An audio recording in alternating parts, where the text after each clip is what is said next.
reading some stuff about Jesus, and it brought out an interesting point to what we're saying. It says teaching should be thoroughly arresting or interesting, plainly understood, and easily remembered. Hmm. And it's interesting because that's kind of the way Jesus taught. And then to the point that you're making, his message were always short, brief, and to the point, so that people could walk away with some understanding of what was taught. And in harmony, what you're saying, a lot of times people look at meditation and things that's something you have to do for a long period of time and with the intent of emptying rather than reflecting. And it's interesting, especially from a yogi standpoint. I know in my old days of practicing Eastern philosophy, a lot of meditation was about emptying. And I think what you're saying, and it goes back to scriptural view. Meditation should also be about reflecting, truly reflecting and going internally and giving some thought. So I like what you're saying is that by making this into a 20 minutes or so um, self-reflection, I'll use the term. Um, you're introducing a new, in a new way, but a, a way to allow people today with short attention spans Mhm. to benefit from something that is of value. Yes. Oh man, they get bent out of shape because my class is still old school, my traditional yoga class. And I say old school, but still 90 minutes. For young people today, they're like, oh my God, 90 minutes. I'm like, man, like that's what it always was when I came in 2 hours. And y'all Mhm. going in about 90 minutes. And so they like, it's got to be 60 minutes and 45 minutes. It's like, man, y'all, that people miss that very important point is that I can't empty out what I don't know is there. And so I need to reflect to be able to know what I need to sweep out or purify.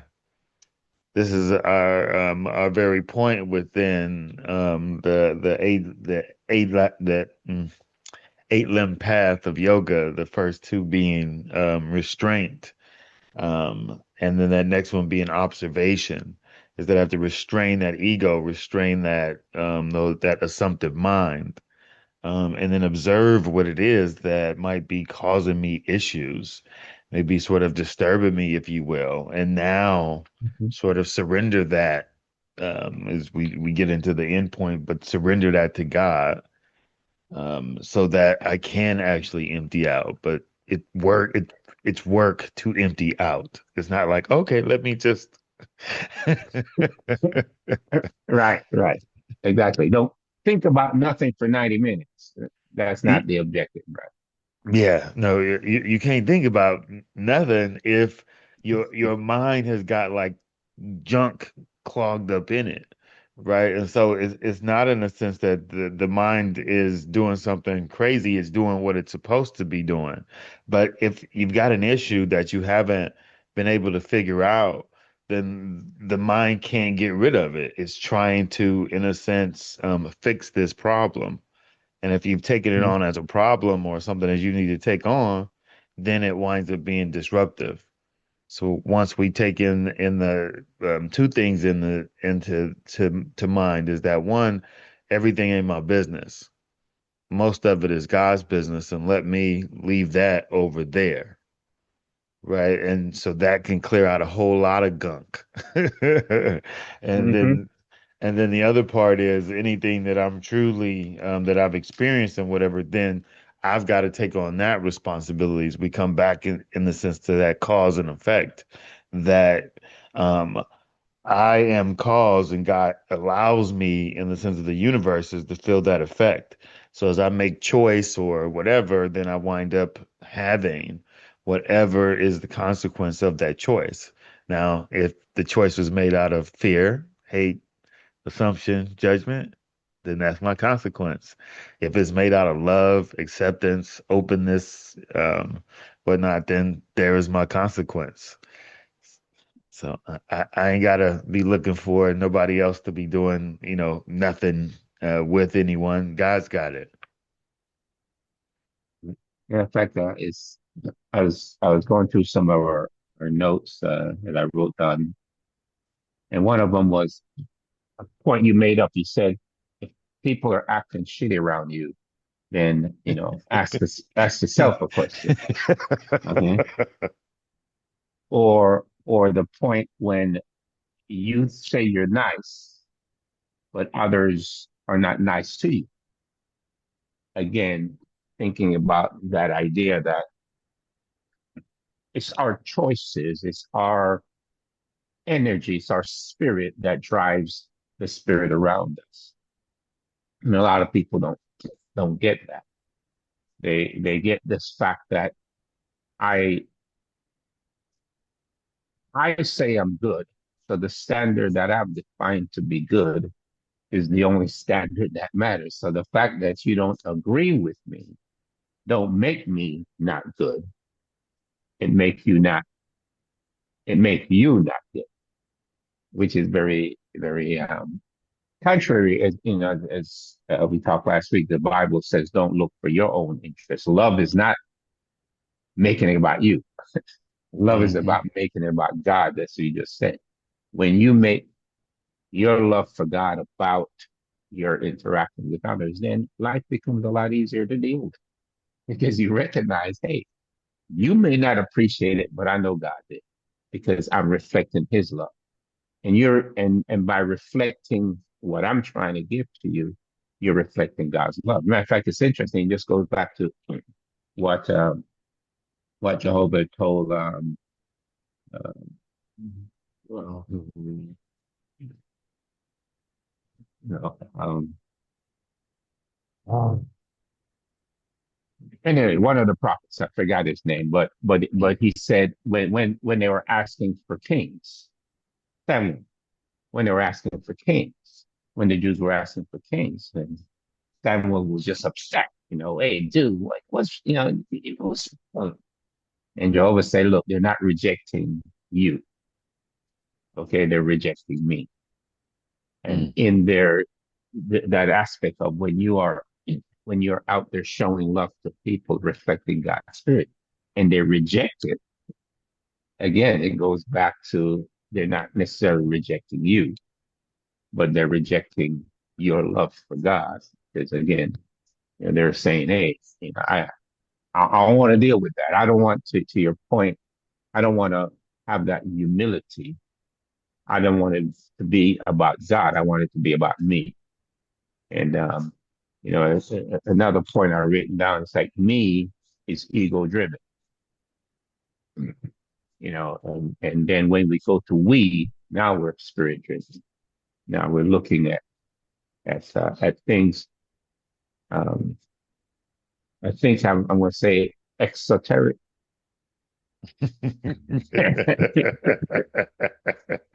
Esoterically, yes. Looking No, at it from the inner being rather than outer being.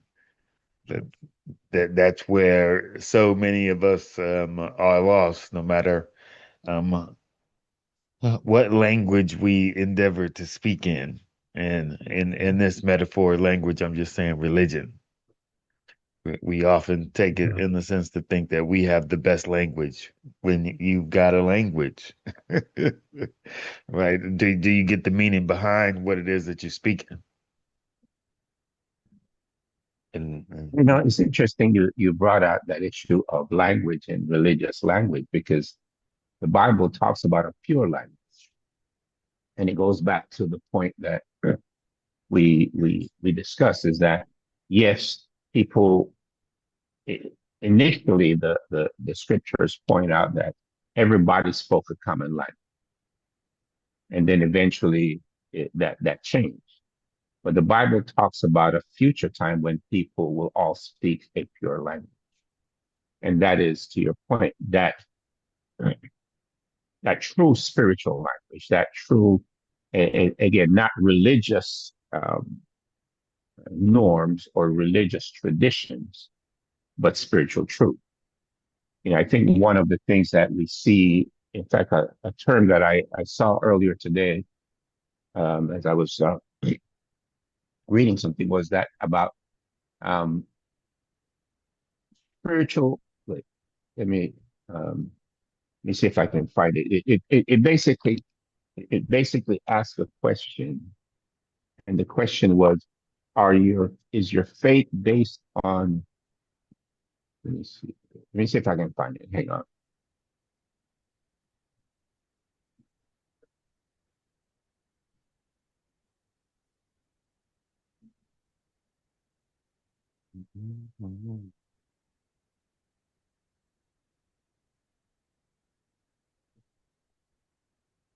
Let me see. Uh,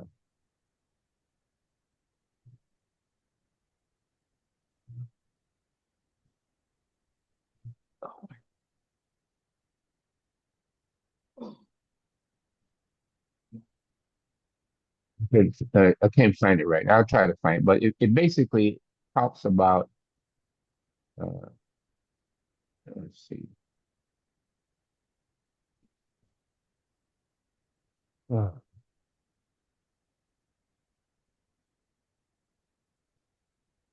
um, okay, I can't find it, but it was just kind of highlighting what was your faith based on? Was it based on scriptural truth or external references? And there's a term that was used um, that basically was driving the point home is you said a minute ago you have a language, and we know that all language derive from some foundation, Germanic or whatever the case may be. That's why a lot of languages are kind of similar, because they all have that foundation. And I think it goes back to that spiritual center that we've talked about quite a bit. That there's a it's spiritual truth. There's a center which all of these language emanate from. They spread from.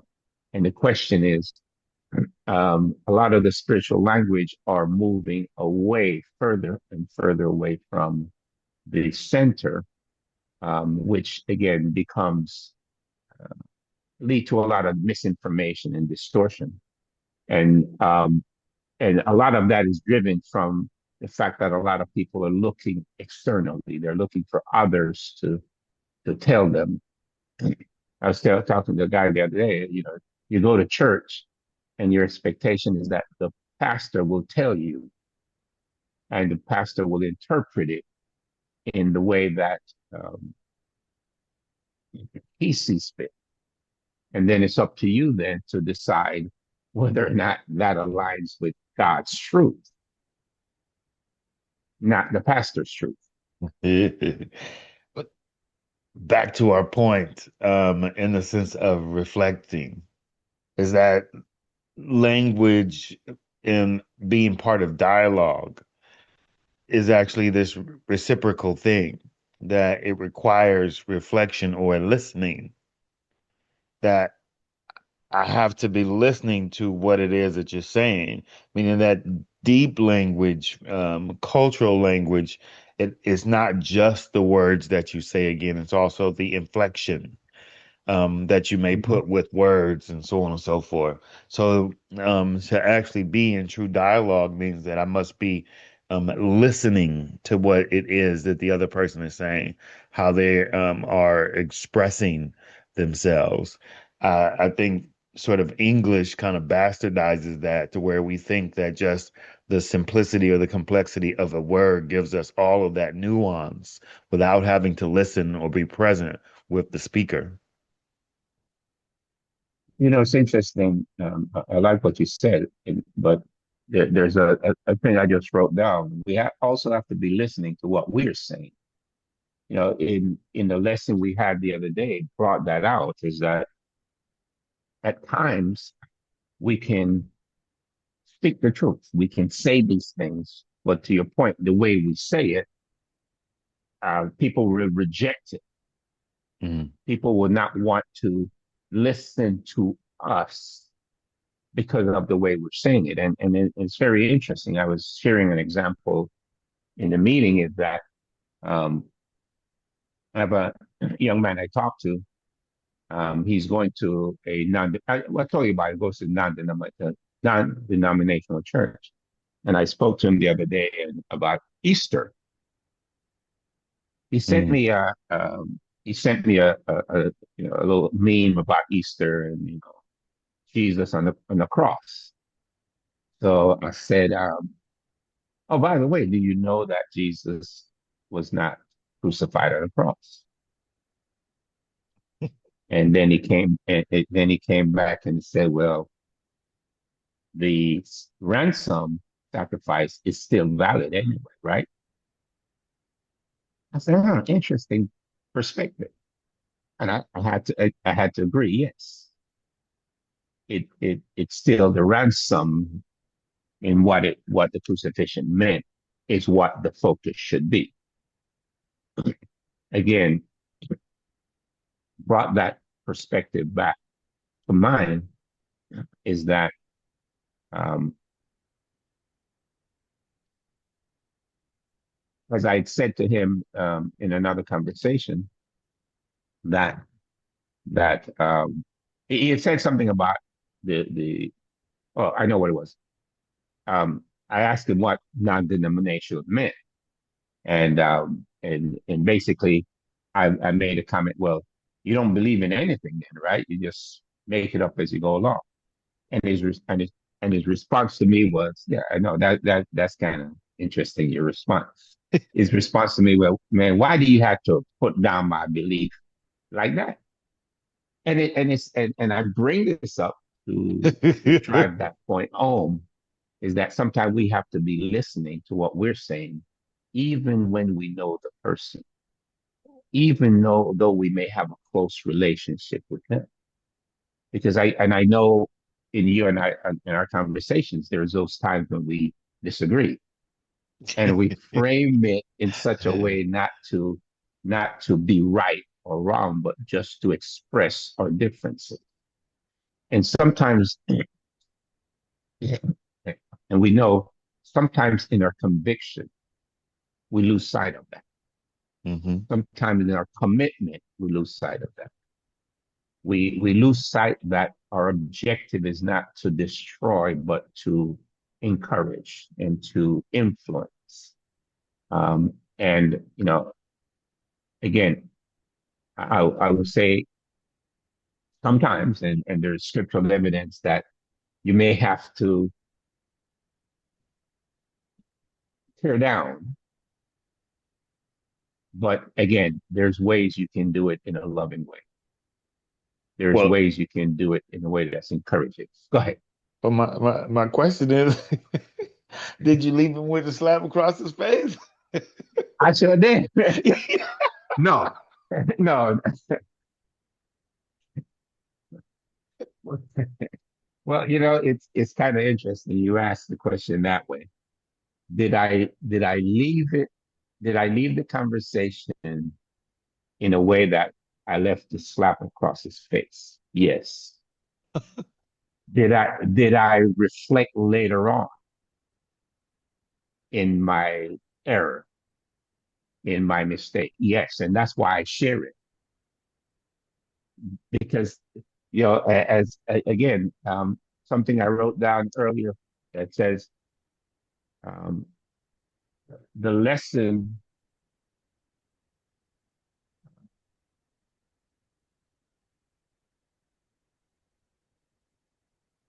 I gotta get the lesson is for us to grow from. We have to reflect on it. And as I reflected on it, as I thought about my behavior, not his response. Well, let me put it that. I reflected on his response, recognizing that came from my behavior.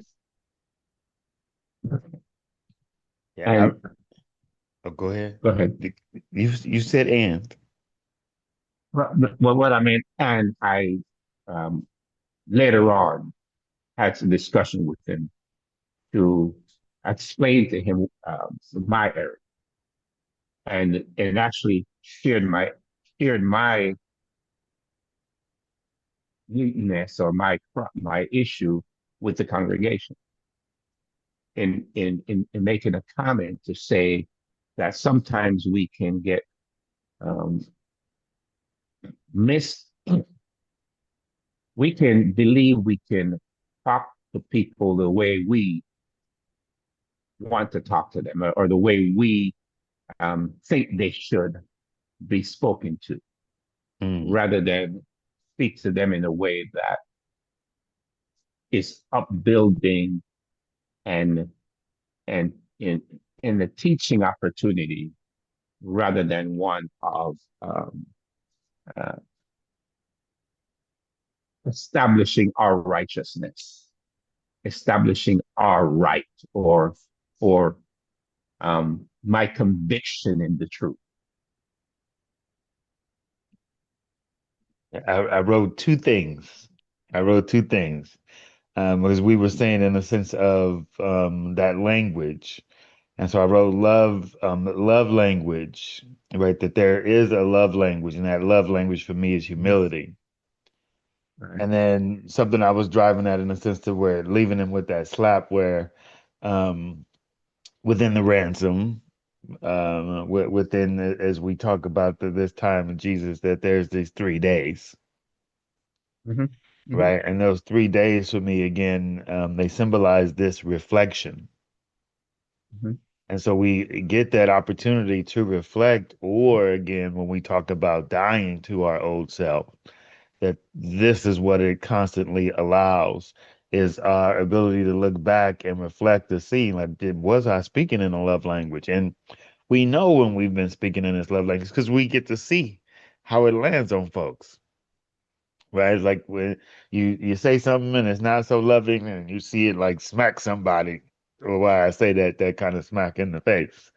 And if we, I think, are sort of aware of that, then for me, I'm always reflecting or looking to purify those moments to go back and look to see where I might have been sharp-tongued or quick-witted or whatever it is in the sense of how I like to talk.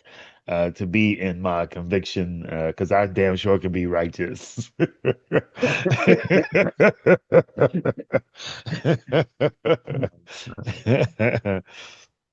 But there's always that need to go back to be looking because that's been this whole thing for me is to be finding this language of love, to be finding this ability to speak humbly and vulnerably, meaning that to even wipe away the slap is to go back and, like you said, to now be able to speak to, you know what, I spoke in this sort of assumptive or this righteous way.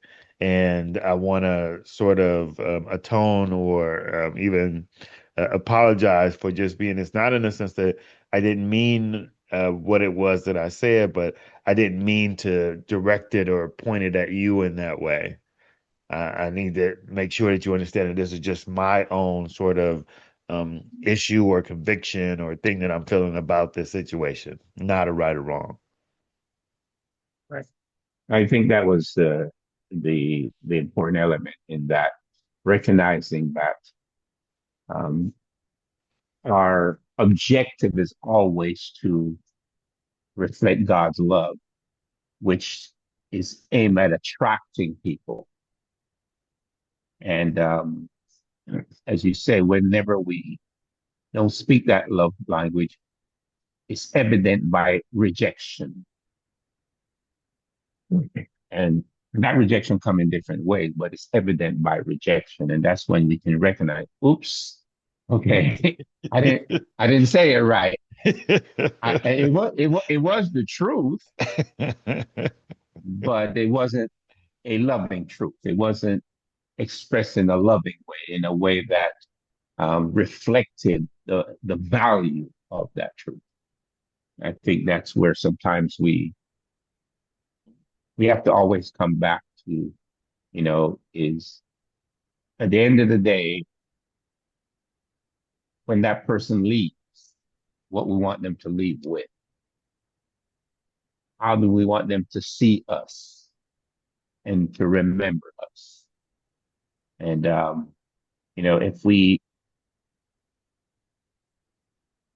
if it's interesting because the same young man I was talking to, he called me up and he was telling me how disappointed he was because his one of his best friends called him and was you know telling him he was going through some tough times, and I guess his friend asked him to for help, but he wasn't able to help, and he basically said something to the guy, summarized, said basically what you're saying and doing is BS, and the guy cussed him out, and Mm. and then he hung up. I said, okay, so you were mad at him because you said something um, that you showed a lack of compassion, and then when you called him back, then he called him back, and he called him back to not apologize for showing lack of compassion, but to complain that the fellow showed lack of compassion to him. And I thought it was I thought it was an interesting situation because it's in that element where we're lost in our selfishness. We don't recognize we didn't listen to what we said. We just listened to what they said. And we didn't recognize that what we said triggered what they said. The only thing that mattered to us in that moment was how I felt based on what they said, not how they felt based on what I said and what triggered them. So it's just, again, interesting in that respect to where, as I mentioned, as you mentioned earlier, and I mentioned, is that we have to listen to what we say and then listen to what they say. Because a lot of times they're responding to what we said or how we said it. And the point you're making, we have to be engaged in the dialogue. We have to be engaged in the conversation, recognizing that there's a cause and an effect. There's a, there's a, I hear and I feel. Mm. And in their lives, sometimes the failure of communication is I hear, I feel, and now I respond or react. What rather than reflect on that interaction and what it meant. Just like you said,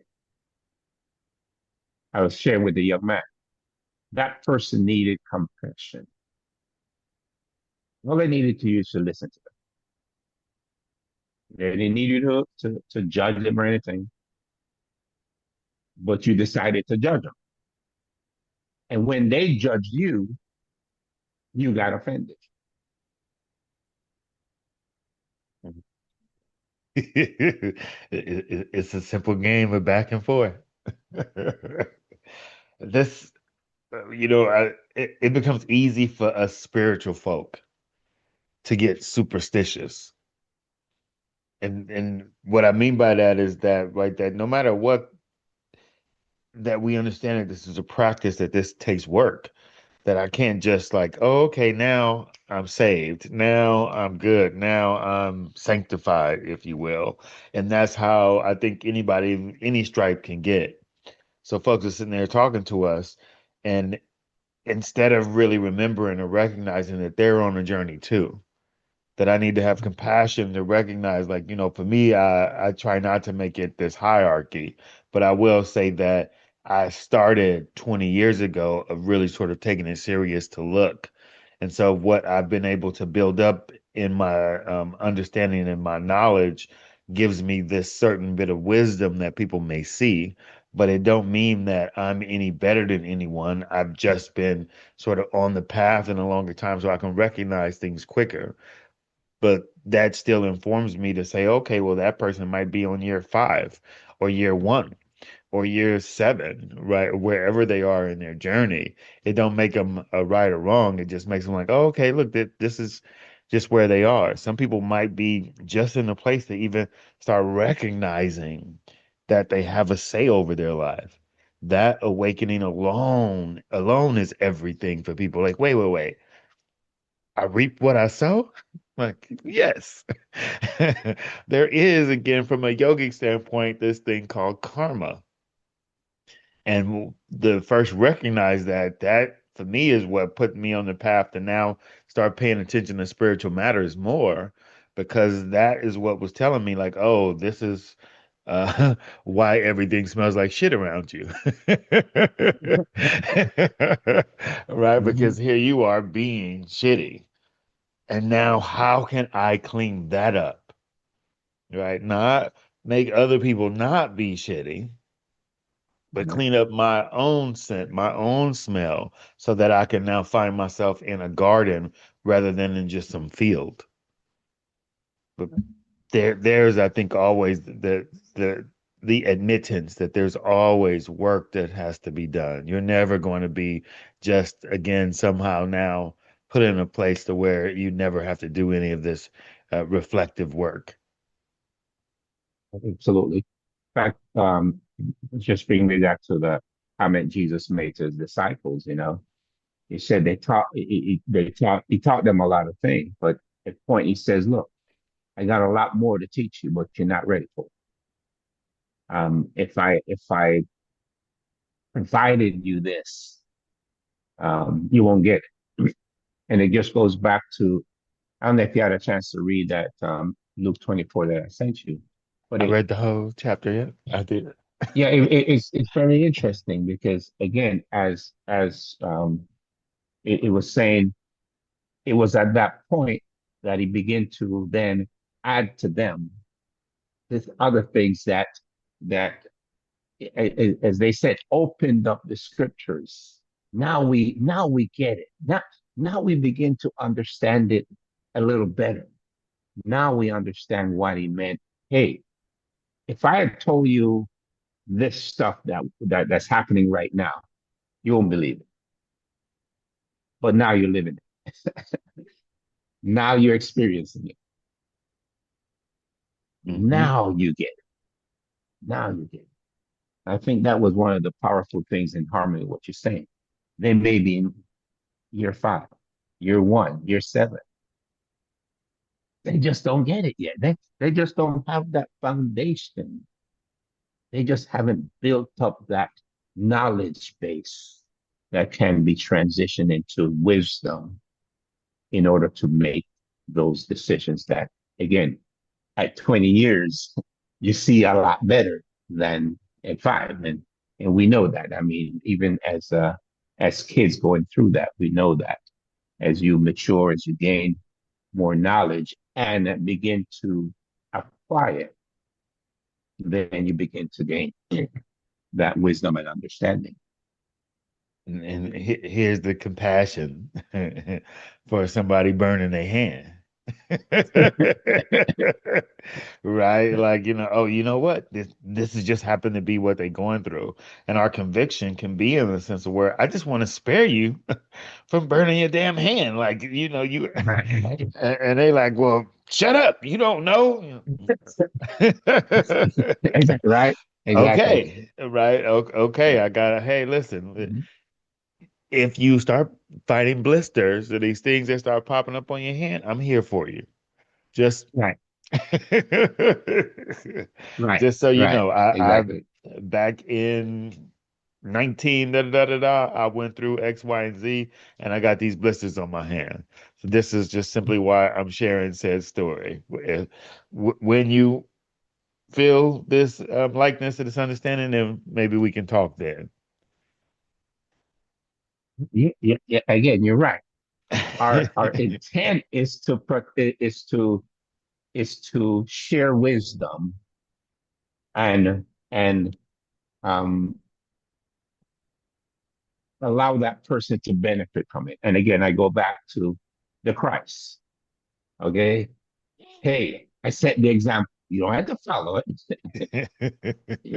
I'm not. I can't force you. You don't have to follow it. But this is the example that I think is in your best interest. This is the way. Again, as Christ would say, I'm confident, like he told that rich man. I know you've done all these things and you feel everything is good. But there's one more thing. I want you to stop depending on your material riches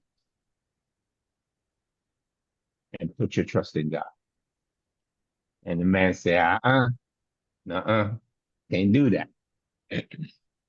I'm okay with these 9 things, but that 10th thing you want me to be whole, that 10th thing that I need to do to be complete, the 10 things that I need to be committed, I can't do it.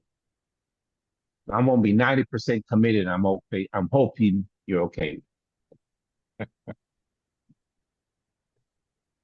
It's the faith is the hardest thing, because it requires us to walk into the mystery, to almost walk into the unknown in that way, and we are so hell bent from an ego perspective to walk in the known. Just that you can't walk in the known because what you know is always in the past. You Right, have to be right. walking into the waiting arms of God, which is the mystery, the unknown, the next, the new. I like that. The mystery, waiting arm of God. That's powerful because again, but again, it just goes back to you're not walking into. I'm gonna. Um, you're not walking in ignorance. You're not walking in as too much as the unknown. I like the term mystery rather than unknown because again, the mystery the is the arm of God, the plan, the scenario or the way, the way. Mhm. The way is not unknown. But, well, The- it's not unknown and truly it's not a mystery to God. I just got right, to right. recognize I ain't God. So the unknown of the mystery is fine. Like there's my faith again in God that it isn't a mystery, that it is this sort of, again, what the example is given to me by just examining the perfection of what we exist in. You can't deny the perfection of the reality, right? From what we understand of physics and biology and all these different things, that just shows us how elegantly this is laid out. So for us to now be afraid of the unknown, of what's mysterious, of this thing that's outside of our realm of knowing, is sort of ridiculous when you're walking around in this perfection. Like, dude, like if you understood, like if you moved, an inch further away from the sun, it would change things dramatically. Like the perfection of what this is should tell people to just shut up and sit down. But even to the point, the current lunar experience that they're showing on TV and all of that, you know, it's because of the perfection of the creation that people can calculate these things happening with such precision, with such exactness that it's truly amazing. And to your point is that recognizing and accepting that truth, and again, you know, well, let me just stop there. I think the point is, as you just said, the evidence of God's power is capabilities, is everything is clearly seen. But are we paying attention? Are we um, accepting, or do we say we maybe find limitations? Well, when you got again in the metaphor of things of Satan working against our able to know and see this, right? Our inability as city dwellers to walk outside and see the perfection, like the harm it does for us not to be able to look up and see the stars. It blocks out sort of that beauty. Us speaking in English again, in a sense of me calling this bastard language, to where we're not listening to inflection, we're not listening to somebody's tone and emotion behind what it is they're saying to actually qualify the meaning behind what it is that's coming out. And so there's all of this laziness sort of being built into our society and systems of doing things that helps block out the beauty of this perfection. But last night, I went to a dinner with some friends, and we're atop this building overlooking the city. It's beautiful. But one of the guys said, um, "It's unfortunate that I can't look up and see the stars." Mm, And I said, "Yeah, you know why? Because of all the light in the city." And it's in that element that you're saying. We're focusing on what a lot of times the distraction gives us these limits that don't exist. They only exist in that moment, that space and time, and that, as you said, the location that we're in prevents us from seeing the stars. But we went into the countryside where all of the human distractions or the lights don't exist. Then we have a greater appreciation for that beauty. And it's in that point where sometimes we're so stuck in the distraction that we forget of the existence of the star. That we're blinded by the lights of the world. mhm. We're blinded by the spirit of the world that we forget and lose sight that there's a spirit from God, that there is that perfection. And we just have to get out of that area of distraction. In using that point, we got to get out of the city or get out of who we think we are. We got to get out, let go of our ego, and then let go in our ego. Then we begin to see and experience the spirit. We get out of the city, all of the street lights and all of the building lights, goes away. So now, in that immense darkness, that the reality, we can begin to see the stars, and again reflect on the power of the creation.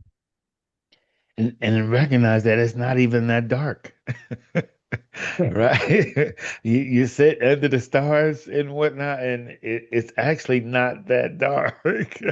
You get to see that it's quite beautiful outside or whatever. Just I hadn't seen it or known it until I went to Oklahoma, and to be out in the middle of nowhere, of what in the moment was pitch black, but once we just sat looking up at the stars and whatever, then of course your eyes adjusted and it wasn't pitch black anymore, and you just felt the majesty of the universe, just of this great, immense thing that you were a part of.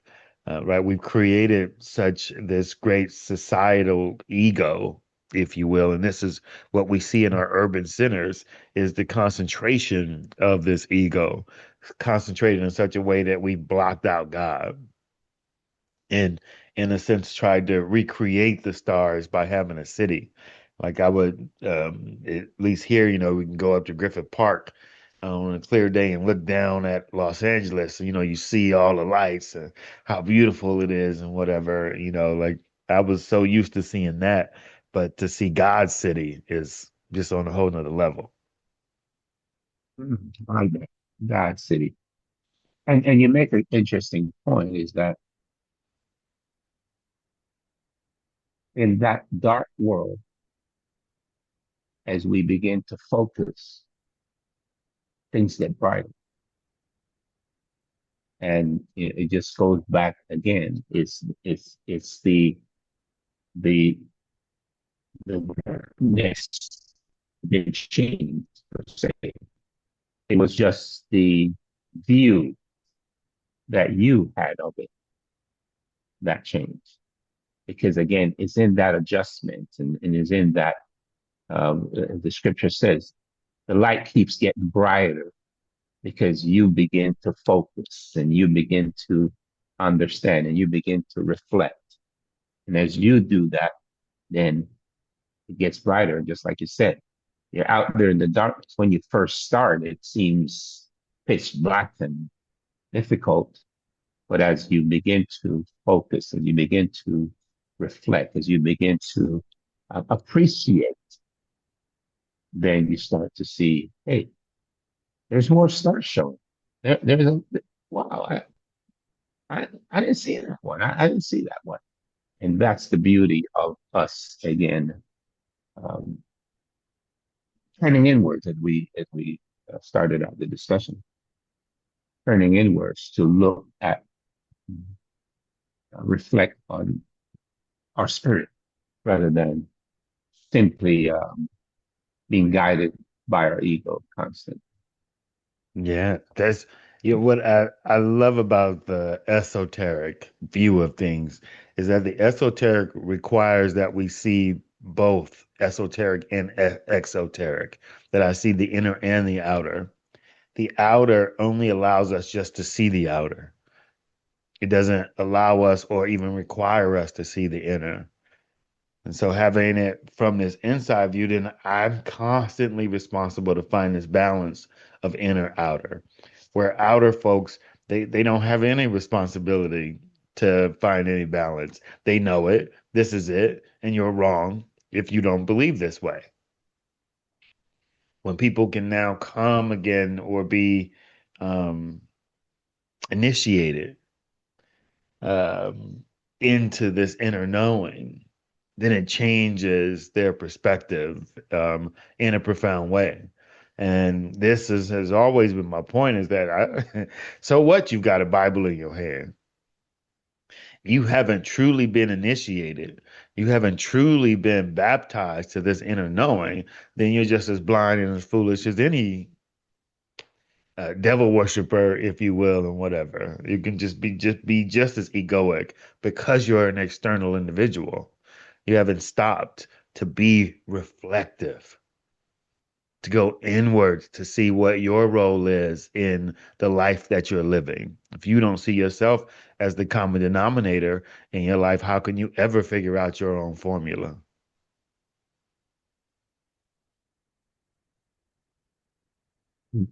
I'm gonna give me 1 second, and I want to take a switch. When I asked you about Luke 24, you read it and you smiled. So I want to hear your perspective. I saw that smile, and I know what that smile meant. Yeah.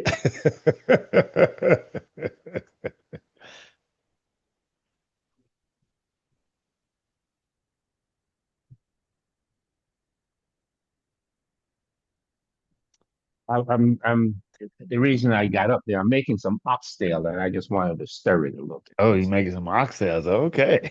hmm I see that my, smile. my, Like, yeah, some oxtails. yeah, that's my oxtail gonna be good, smile. All right. So Luke 24.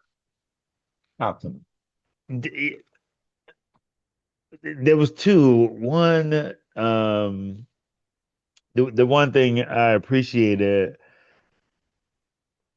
there was a couple of things that I think I went back and forth with. One was that when the women came back to start sharing what it was that they had witnessed and what that it went over the men's heads that they were like, "What? Huh? I don't know what you're talking about." That I thought that was quite interesting in the sense of what we're talking about now, and that it was about there was another piece of where they were saying it was about the Christ, that you were getting hung up on it being about something else rather than it being about the message. Mhm. I that was just sort of these thoughts that had kind of went through my mind. But then they had in the chapter, but then they had said that it was still about Jesus. And I'm always, in a sense, of always looking to be making that distinction that the point is that Jesus shows up in this mindset. And as he shows up in the mindset, this is the eternal, immortal self or sense that the passages and all the works is talking about, not for me just the individual or the man, but the fact that he was able to take on this mindset, and that is what can never die. And if you don't, again, if you're not coming from this esoteric perspective, then anything shared or spoken of is going to go right over your head. It's interesting because one of the things I like the element of the women, and there were in doing a little research, there's a few things that came to mind. Number one, the first, if you don't read all of it and get a good sense, you think there was only one or two women there, Mm. but there were No, many more. It, it listed out a it, few of them. it listed three, but then other women. So there were more than three women there. And it's interesting is that the the the individuals that Jesus first, or even the angel manifested the message to, were women. And in that culture, men didn't normally listen to women. So it was interesting where Jesus changed up that dynamic in that element. He says, now go tell Peter and John and them what you've experienced. And it says, when she went and told them, when they went and told them, like you said, I don't believe you. I don't believe, I'm going to go see it for myself. And then when they went saw it for themselves, it was like, oh, okay, okay. Now I believe. Now I can accept it. And to that point is, do we need to get our hand burned, or can we gain from that knowledge and accepting? But you make a great point. They wanted, because of their um, cultural biases, because of their spiritual um, nuances at that time, they did not want to accept it. But again, Jesus first manifested himself, and the message is to the women. And I love that.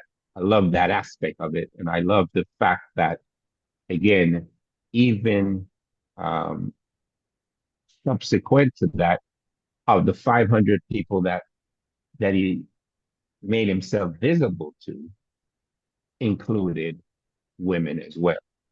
So it wasn't a a bias. In effect, he's opened this all up on an equal basis to both men and women. And we know that in the Jewish society, that was not necessarily the the mindset, the way of thinking.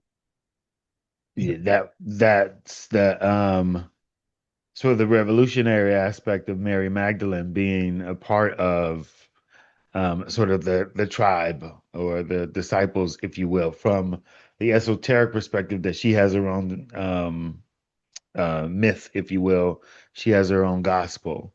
There's for us from a metaphorical sense, then you can see how this is trying to tell us that sort of the listening to our own being, our own selves, our own kind of inner emotional sense that this is the feminine aspect of us, that our emotions, how we're sort of being and taking things from a metaphorical sense, this is the feminine. As men, we set in our identities, and that's the masculine. So to be more just sort of being into our identity, we can be closed off to being able to be these reflective individuals, listening to what is happening with other folks because Jesus shows up, but he's in a different form. And so they're like, well, wait, I don't necessarily know. And so it's not about you looking, it's now about you actually listening and paying attention that you know that this is Jesus. It winds up being having to listen from this deeper sense of self for you to now be able to hear and know that this is Jesus, rather than you just setting your eyes upon him as you did before. Now in this form, you have to tap in to, again, from our perspective, what would be our feminine side, our emotional, our sense of looking and listening from an inward perspective, which is why there's sort of that piece in it that's saying that Jesus showed up to women, to now that sort of side of things. And now they were able to be the first to say, hey, and then the men again would want to ignore it. Like that's sort of the issue. You got to bring it together to be able to be present with God in the moment. Interesting. It's a yogic You know, perspective. I appreciate that. I appreciate that. No, because one of the takeaways for me as well, in harmony with what you're saying, is that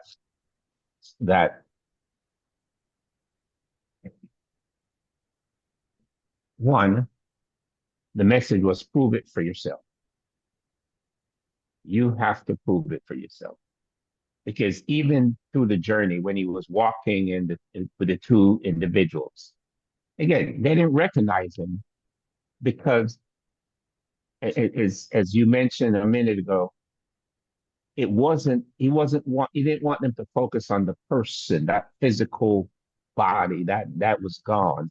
It was about the teaching, and that's what at the end of the day it says he opened up the scriptures. He disappeared physically, but the spiritual aspect of what he was trying to convey remained with them. And in there, it goes back to that message. Prove it for yourself. And even to that point, um, it has to start emotionally, but then again, you go through that transition, that knowledge. You know, even in the element where um, Jesus manifested himself and they started was a spirit. He said, "Touch me, feel me, prove it for yourself." And again, you can we can go back and say it wasn't so much of that element of the physical Christ that you saw, but the element of the message of my presence was real, my message was real, my objective was real. Focus on that. Hmm. Yeah. That there is that deeper esoteric aspect of these writings that many people brush off simply as just seeing it as a history lesson. And now it winds up being more important in the sense of proving Jesus's physical resurrection than the opening, like you said, of the message to us all, to where it goes beyond just the flesh or the man. And it's something that we can all open to, that we can all get into this reflective sense and calming of our emotional state to be able to see and hear and be with the message. And I think in all of that, yeah, even today, well, yesterday, friend of mine in California sent me a picture about Easter, right? Basically, he has risen, and the focus on, and the resurrection. And he sent a picture of a black Christ. And again, and we talk about that. If he needs to be black for you, that's good. That's okay. That's okay. But that's not the point. Okay, that's not the focus. That's not that key element. It's just like you're saying, as we walk through this, he was among them, but they didn't recognize the person. But that his point was, it's not about the person. It's about the message. It's about the assignment. Matter of fact, one of the things that I thought was very interesting with the lesson of one of forgiveness. Before Jesus was crucified, he told Peter, "You're gonna deny me 3 times." And Peter was like, "Ah, nah, not me. I got this. It's about me. There's no way." And when it happened, he felt terrible, distressed. Matter of fact, the same young man I was talking, he brought that up. He says, "Wasn't Jesus disappointed in Peter?" I said, "Well, could have been. The Bible doesn't say, but the fact that he knew how he was going to respond may have changed some of that." But I said to him, "What did Jesus do after? That's what really matters." Whether he was disappointed or not, really, that's not the point. What did he do after? He said, "Go tell Peter." He called him out by name. He appeared to him first to show him, "Dude, I know you messed up, but it's okay. It's okay. I'm not holding that against you. We're putting that behind us. We're moving forward." And it's the same message for all of us. Okay. Hmm. Yeah, we messed up, but that's not what I'm focusing on. I'm focusing on the assignment that I'm giving you now. And and just like you just said, "Do you love me?" Yes, yes, yes. Well, do the job. I must do it. And I thought that was a beautiful thing with Peter. I was explaining to the young man is that yes, we can be disappointed in people, and that's going to happen constantly because people will disappoint us. But what do we do after? Do we hold on to grudges, or do we treat them in love? And but this disappointment does not have to be an ailment in that way. It can be a moment. I would say in this case, in the sense Jesus already knew it, so he had no reason to be disappointed. He Right, already right, knows what's happening. And right, so, right, you know, right, he might have been disappointed when he first knew what was going to happen. But right. in a Yeah, sense of right, right, right now, you're just planning for now that these things are happening, this is what I need to do. So that element of disappointment, I don't think is even something to matter, because here again is now that you have that sight, now that you have that relationship, now that you have that knowing with God, with his father, if you will, then there is no reason for that disappointment. Now I know in faith where I'm going and what's happening and what this is about. And so having that ultimate faith, that there's no point, no reason behind the disappointment in a human being. Because here, I think, is the point of that is that Don't ever mistake yourself for not being a human being. You're going to make mistakes. You're going to have Mhm. failings. Don't get down because you make mistakes, because you have failings. Get your butt back up and try again. Try again. Mhm. And if you try Mhm. again, then you will eventually, yes, be successful. That's the message of Mhm. all human beings. No, I agree. I agree. And the point of it being sort of it being about the flesh and it being about um Jesus's image and so on and so forth is what I'll even go to. I always go back to Constantine to say that the point of co-opting the image of Jesus is to have exactly what we have today, of where you have this clear antichrist up here and people bowing to him as if he is the Christ, Mhm. because Yeah, these are people who are idolatrous, again, superstitious. And so God has to look and be this certain way, a rich white man. But again, that's about your allegiance to the system, to the society, and not to the message, not to God. I agree. To tell the truth. No, I agree with you 100%. But again, as I um, as I reflect on events of our times, um, I'm always encouraged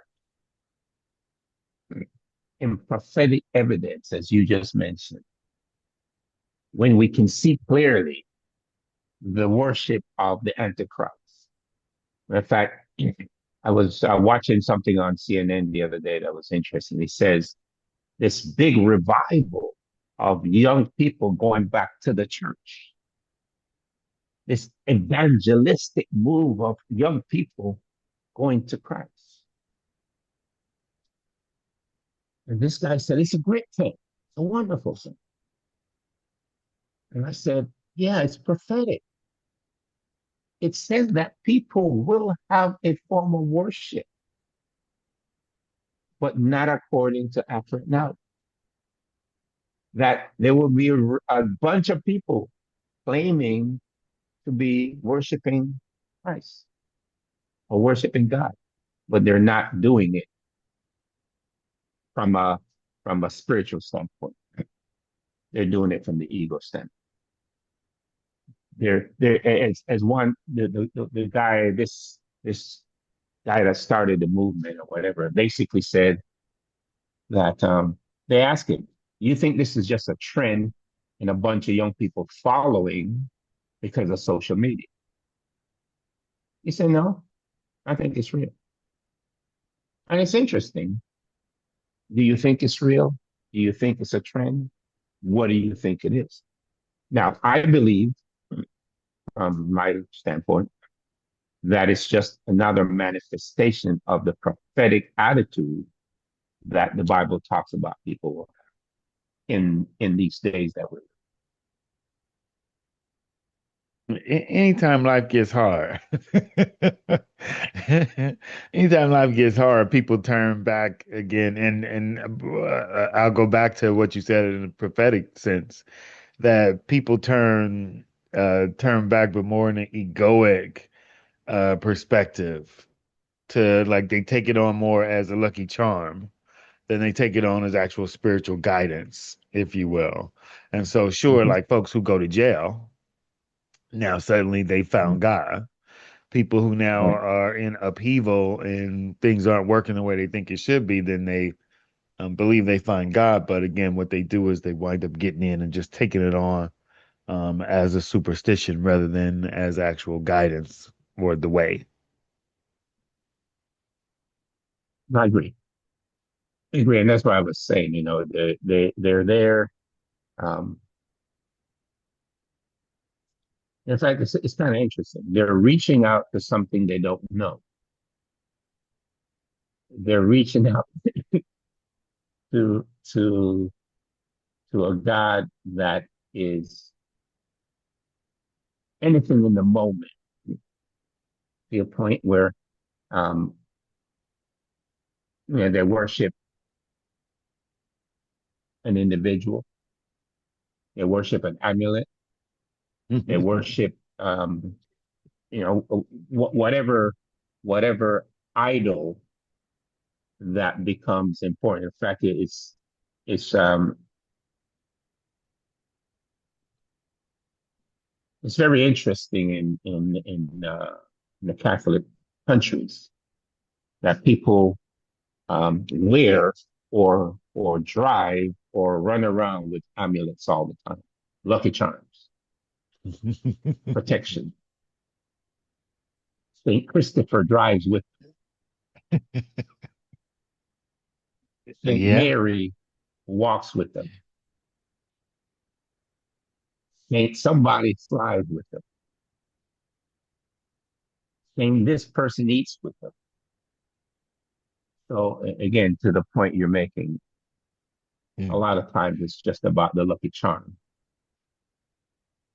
Well, Catholicism is it, what Say else? it.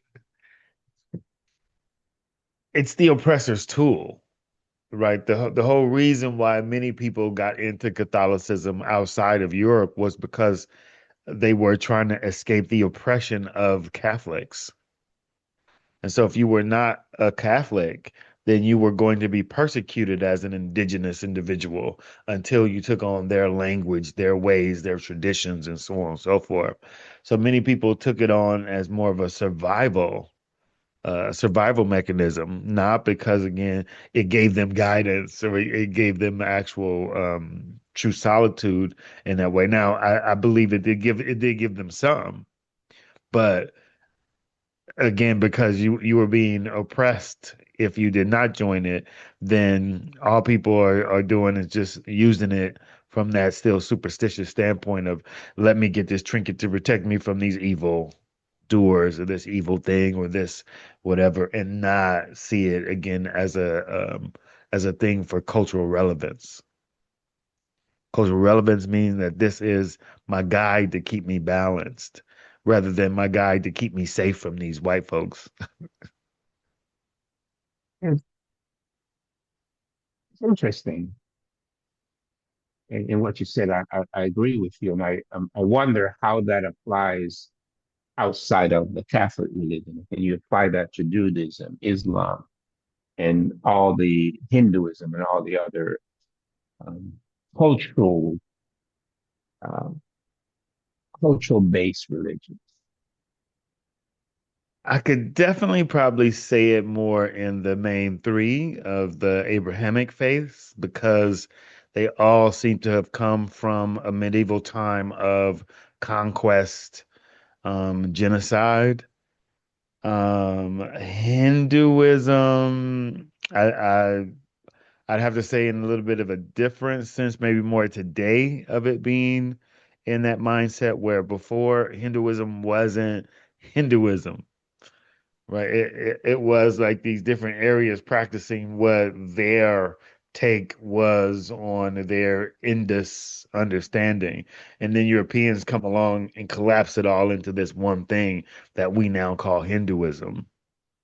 So I think that one might be a little bit different. But I mean, I think in anything, when it comes time to um, an organization asking you to join, that there can be oppression. Right. I think in element interesting in what you said, tribalism was kind of I think what you were alluding to that in the past a lot of spiritual guidance were tribal based, based on where you act and the norms, and then again as time went on and as conquerors, the element of conquest became the norm, then you saw a lot of um, integration, the co- co-opting more. And I don't want to use integration because that's a little more co-opting in terms of uh, inducing people into accepting. You go back to Constantine. Constantine was a perfect example of co-opting truth and lies in order to to get people to embrace a a a philosophy or a form of control that that accept a religion that allowed them to be comfortable no matter what they believe. It's like we're going to create one that you can coexist. You can coexist within this religion, and everything's going to be okay, rather than again adhering to what would be truth. And I think it goes back to something that we both agree and talk about is that if we all go back to the core, to the way, to the mind of Christ, then it'd be wonderful if all religious um, philosophies or teaching would be traveling towards that center rather than traveling away from that center. And I think as civilization continue to grow and expand, we see more and more um, teachings that are driving people away from the center and more towards, I think, as you're saying, either a co-op that is coexisting within a a coexisting within a framework that we can all agree on. That is, again, it's all true, or um, a as we see going on with Jews and Islam right now in the Middle East is let's see who God's going to win. Although we both, although we both worship the same God theoretically, let's see which one wins. And I think that's an interesting place that we're on today. We are in today.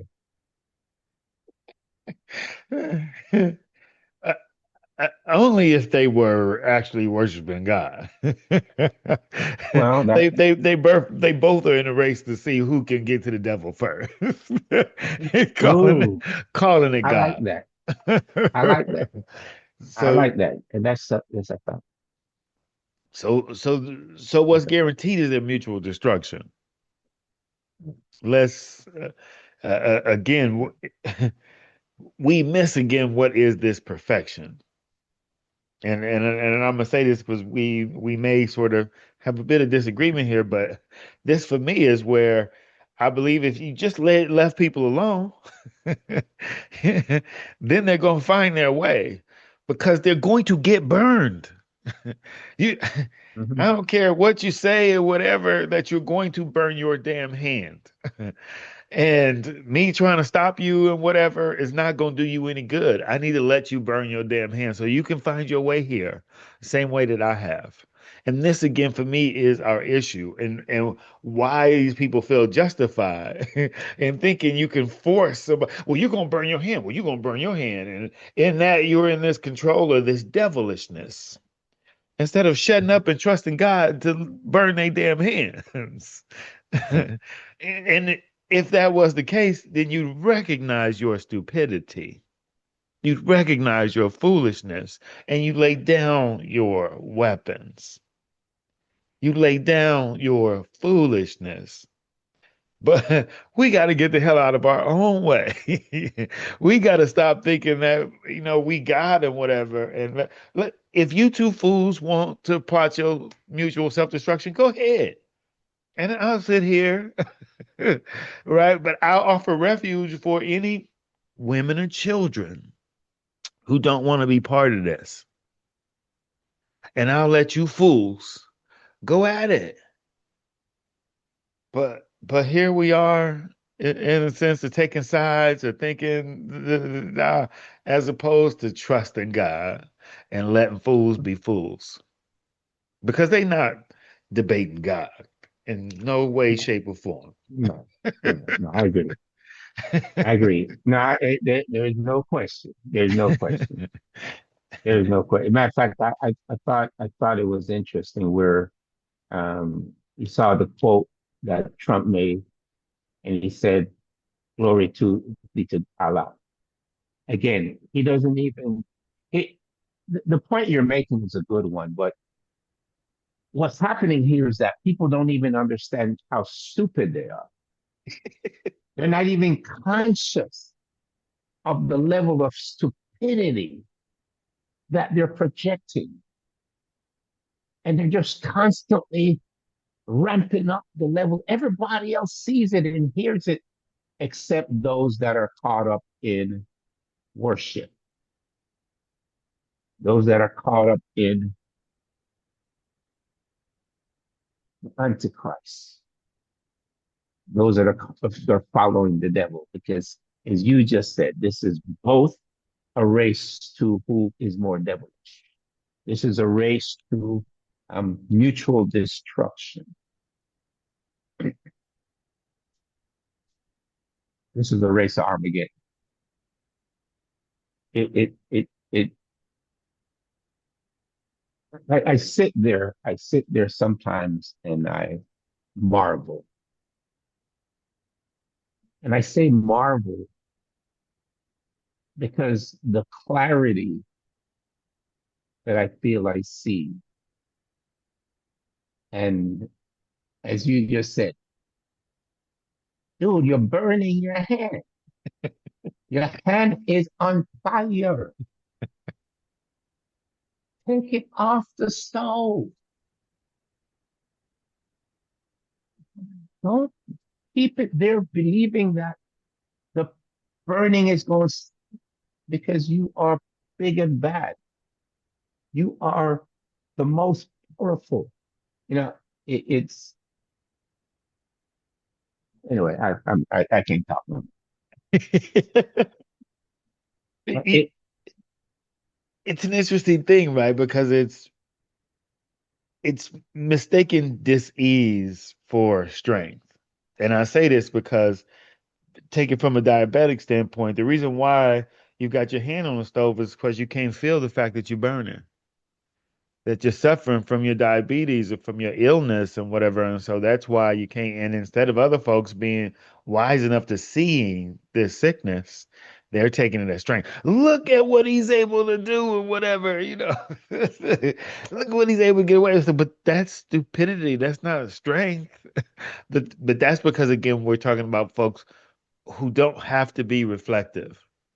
They don't have to be looking back to see the stupidity, because all you got to do is look back at history to see what he's doing is ignorant. But Right. in today's people, in the short attention span that folks have, they can only see what's just right there in front of their face. And so again, I said that the society is set up in a way to lead us to sort of this um, trap. And prophetic, yes. Cyclical for me, yes. That this is the sort of what has to happen as we get further away from the core of things. But again, as we get away, we have said destruction, and then we wind up recreating. What you'll see more is traditional religions falling apart, and then a new tradition beginning to come to take hold. And you see that again within the historicity of the Abrahamic faiths. Judaism fails, doesn't do whatever. Christianity comes along. It does its thing, it doesn't whatever, and then Islam comes along and does its thing, and that and so what's gonna be next? Well, Jesus told what's going to be next. The way. We're going back to the way. But the way never leaves. They give it a different coding. Well, no, well, I agree with you that the way never left. The coding is not just the coding; they deviated from the way, as you just mentioned. Judaism deviated from the way. Christianity deviated from the way. Islam deviated from the way. The way remains, and in effect, the in that same Luke 24, it talks about um, in verse, I think the verse in verse 46, it's at 46 um,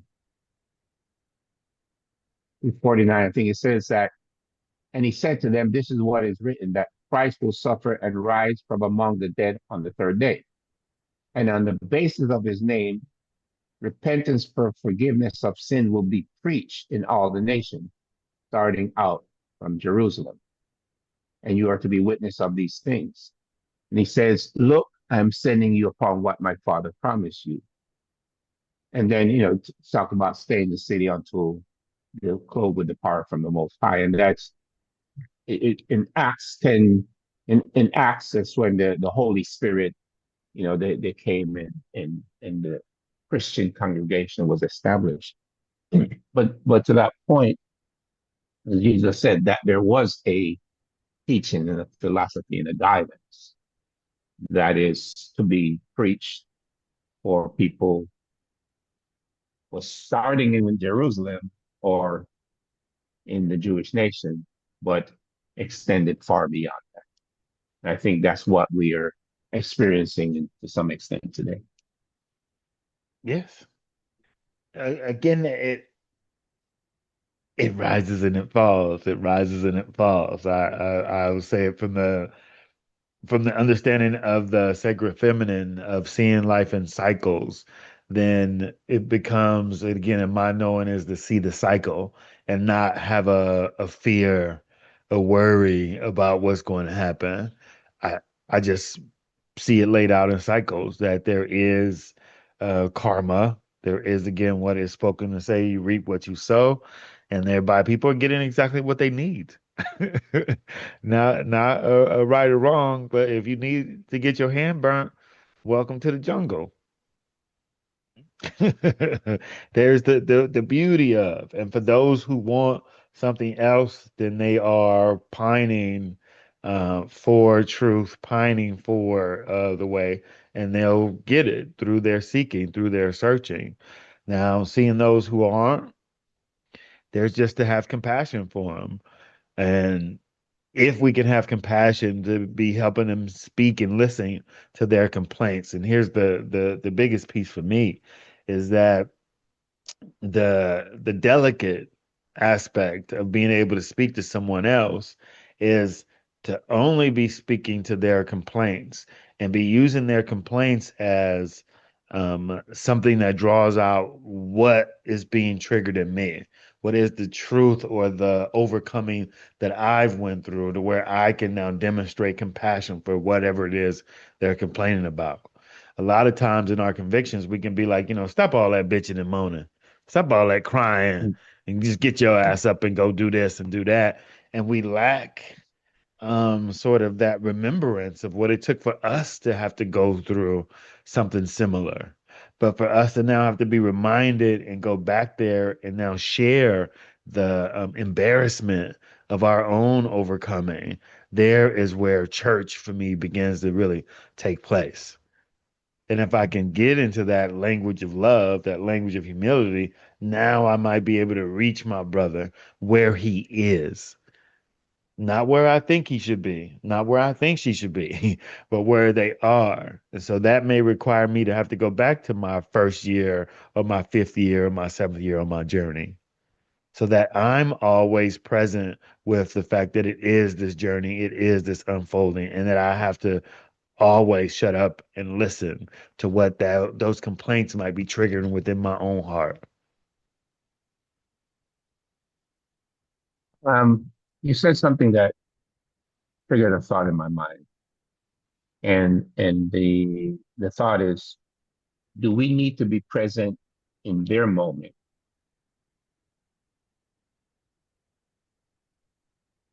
rather than um, what you were saying was interesting in that I need to go back to my fifth year to be able to be on par with them. So that the point, the question I'm asking is again, in order for me to have that compassion to be to be able to understand, I have to put myself in their moment. I have to be present in that time and space in order for me to understand what is happening or how they're saying it. Is that Yeah, we take it to, in a sense, what we were saying that I believe it was Peter, right? Peter was going to deny him 3 times, right? And so being able to like, oh, okay, I remember what it was like to fall in one of those 3 times. And now that I can remember what it was like to fall in one of those 3 times, I can speak to that moment rather than be speaking to the moment where I don't fall no more. Now that's gonna have me like, what's wrong with you? You don't know how to tie your shoe? You don't know how to walk? You don't know how to get across the street? And so, yes, I need to again, not again be making them right or wrong, but be in that understanding of what it was like to make a mistake, to be a failing individual in that moment, and now be speaking to them, right? Of how I wish somebody would have come and helped me out of a situation. Not, you stupid for doing this, but yeah, I understand. I understand you made this mistake. You was in this assumption. You followed your ego, or Satan helped you down the wrong path. Like, right, same for me. I did this X, Y, and Z, blah, blah, blah. But you know what helped me get back up was this scripture, this thing, or that, whatever. And now that allowed me to move forward. And so now, me being able to speak to that moment in time for me and in this moment in time for them, we can have that meeting of spirit. And somebody might be able to hear me because I'm not speaking from a place where they can't comprehend.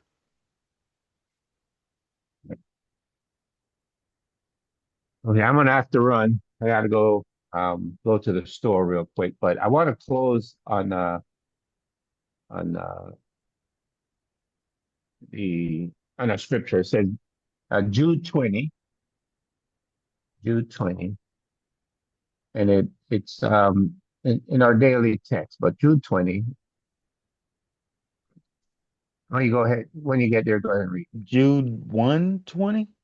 No, yeah, Jude 21. Yeah, Well, is Jude, yeah. so Let's what, see. if this is right, what I see is it says, but you, dear friends, must build each other up in your most holy faith, pray in the power of the Holy Spirit. Right, perfect. And the point there, and I just it was tied to In your something we most said earlier, and it's tied to our daily text. It says we may grow to physical adulthood naturally over time, but no one grows to spiritual maturity automatically. For instance, the brothers and sisters in Corinth accepted the good news, got baptized, received Holy Spirit, and benefited from the personal instruction of the Apostle Paul.